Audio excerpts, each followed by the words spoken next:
Setelah melakukan serangkaian penyelidikan, Polda akhirnya menetapkan 11 tersangka dalam kasus demo ricuh berujung pengerusakan dan pembakaran sejumlah fasilitas di Makassar. Dari 11 tersangka ini, 8 orang berstatus tersangka pembakaran DPRD Makassar dan 3 lainnya tersangka pembakaran gedung DPRD Sulsel. Para tersangka memiliki latar belakang beragam, bahkan 1 orang merupakan pelajar.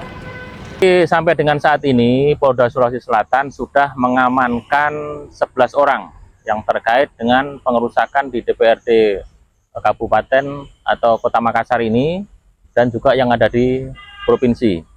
Ada 3 yang melakukan pengerusakan dan pembakaran di DPRD provinsi, kemudian 8 di Kota Makassar. Sekarang sudah ditetapkan tersangka.